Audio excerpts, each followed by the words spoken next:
Oh, hey guys. Welcome back to Coach Will's Workshop. Today I'm really excited to bring to you a brief history of Forest Park Beach. So we're going to be going really fast, and remember, safety's no accident.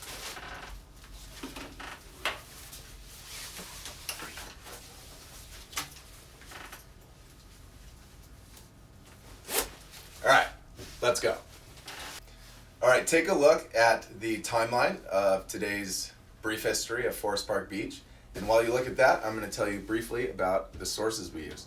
We got a lot of information from Lake Forest Lake Bluff Historical Society.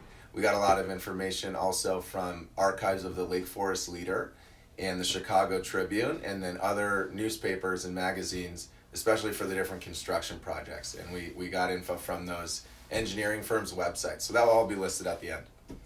Before we can even talk about Lake Forest and Forest Park Beach, I'm going to fill you in on how Lake Michigan kind of formed our area of the coast. So Lake Forest, 15,000 years ago, was under hundreds of feet of ice because the glaciers, even before then, formed the Lake Michigan basin, and especially the southern basin of Lake Michigan. So we see this geological history all around us every day. The ravines that lead to the lake and wind through East Lake Forest used to be the rushing rivers of all the glacial melt. And then the bluff and the bluffs along the shore on our side are also from the glacial retreat. Another interesting thing is Green Bay Road that parallels the shore of the lake has been a walking path and a road since the Native American time. So you can see these lighter green colored ridges over here. Green Bay is the one closest to the shore, and that was used because it was the highest ground around.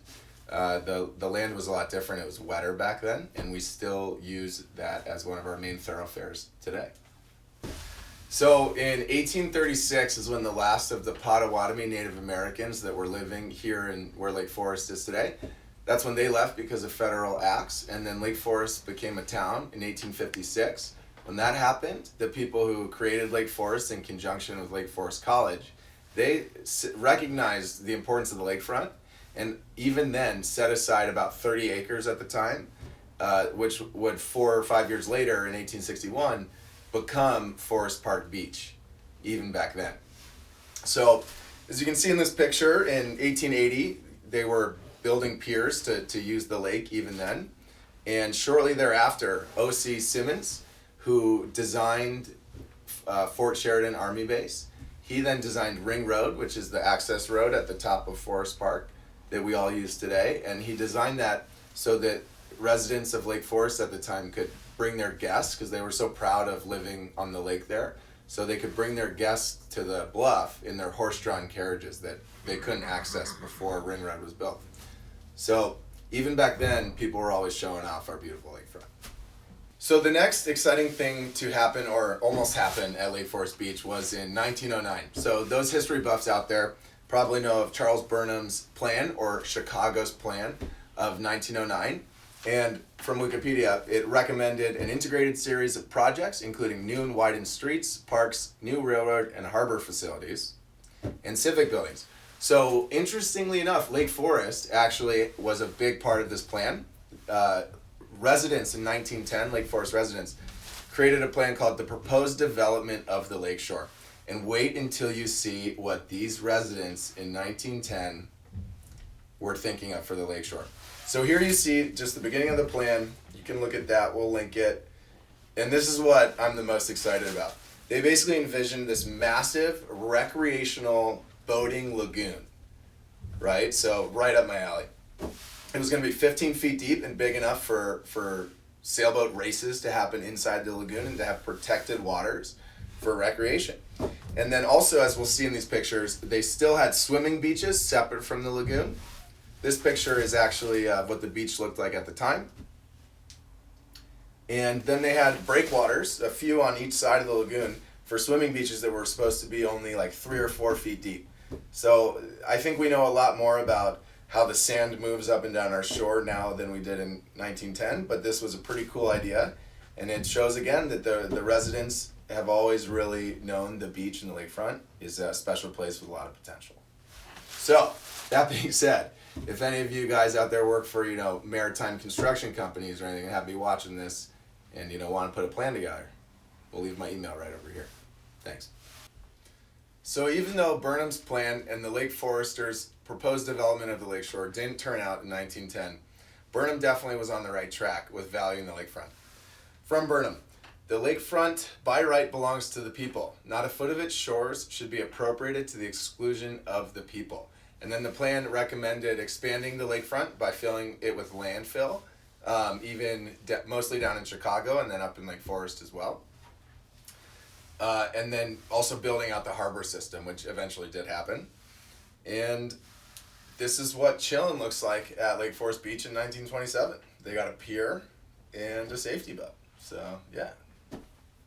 So even though Lake Forest's hopes and dreams for the lakefront weren't realized in the 1910 proposed development plan, our dreams pretty much did come true in 1986 and 1987. So a bunch of people, the government, all kinds of government and environmental agencies, all aspects of the city, private businesses, and then also a lot of engineering firms were involved in the beach that we know today. So in 1986, the city got with the government engineers, and then they hired some engineering firms, the main one of which is Smith Group, to create the new beach. So first, big thank you to everybody involved, because the new beach that we have is really unique, especially on the shores of Lake Michigan. So a little bit about this project. As you can see here, this is the first picture of the project starting. Interesting enough, that exact barge you can catch going up and down the lakefront very often. It's based up in Waukegan Harbor, and that company does all the different breakwaters at private residences and then municipalities as you go south from Waukegan. So that's cool. That's a very nice picture. It shows the old beach, the construction. What they're doing there is they have the crane on the barge, and it's taking sand out of that other barge that's next to it and creating the base layer of fill for what would become the beaches and the breakwaters and all the structures. So the whole beach was designed with all these people's input, and then scale model of the beach was tested in a 100 foot by 100 foot simulation tank to basically make sure that it could handle the northeasterlies and all the big weather that the lake tosses at us. And then also, they were very concerned about erosion and then the movement of sand in the natural Lake Michigan currents and how building this would affect the shoreline mostly to the south of us, given prevailing Lake Michigan currents. So moving on, the 6 breakwaters that we see today, those are built, the base layer, the first layer is 50-pound blocks of limestone. Then there's half-ton to 1-ton boulders that they piled on top of that. Then the big boulders that we see to kind of protect that breakwater, those are 5 to 10-ton boulders each. So they put the breakwater, and then they built out the shoreline to have, it's actually the first import of sand is a different kind of sand that's supposed to retain better, and then they ship it, they had the soft sand for beachgoers put in afterwards. And this was actually a big, not necessarily revolutionary, but a big moment in this type of construction. Everything about the engineering of our beachfront was new and innovative, and it has been proven to be really proper. So let's look through some of these pictures together. So this is probably the late winter of 1986 or the early spring of 1987, I think. You can see they've got the beach cells in. Another unique thing about this picture is you can see the water level.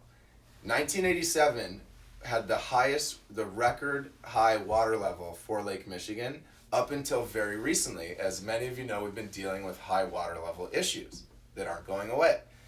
But the lake and the water levels are cyclical.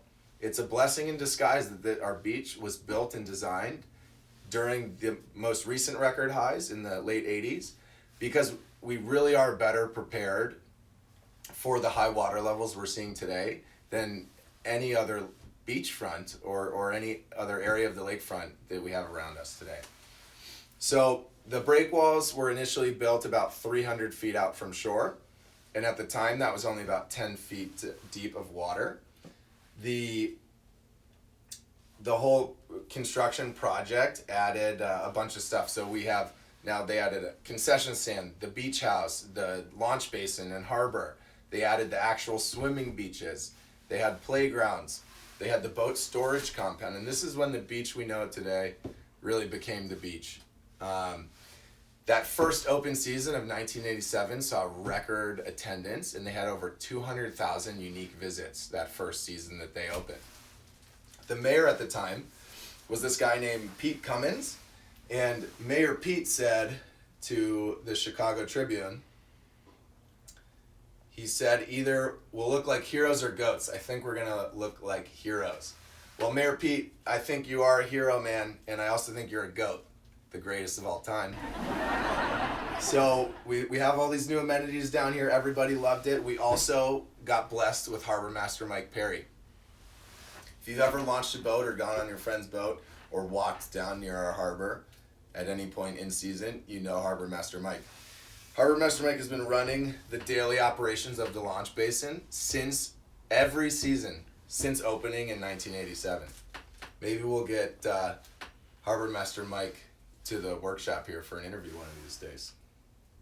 So even once it was completed, great success. It continues to be monitored, especially the 5 years after it was built, to make sure that it had a benign effect on the flow of sand and the shoreline erosion in our immediate surroundings. And even today, the city works with government groups and environmental groups to see how our construction into the lake has affected the areas around us. And the good news is, it's a very benign effect to all the areas around us. So Mayor Pete and everyone back in the 80s, thank you very much. So the 90s saw a lot of use of Forest Park Beach and the lakefront.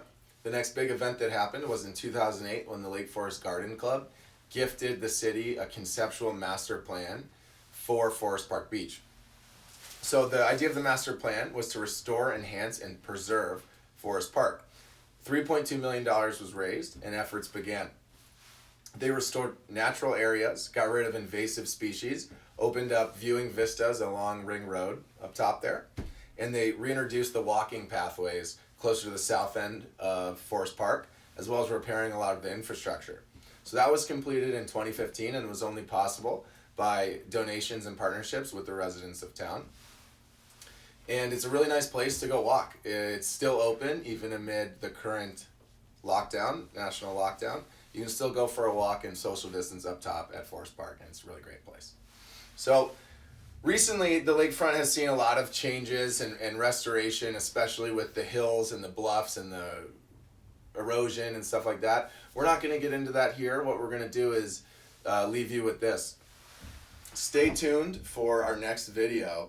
It's going to be a lot more utilitarian than this one. We're going to teach you all the ways, tips, and tricks to go boating and get out on the water out of Lake Forest Beach this summer and as soon as we're all allowed to. So, we'll see you then.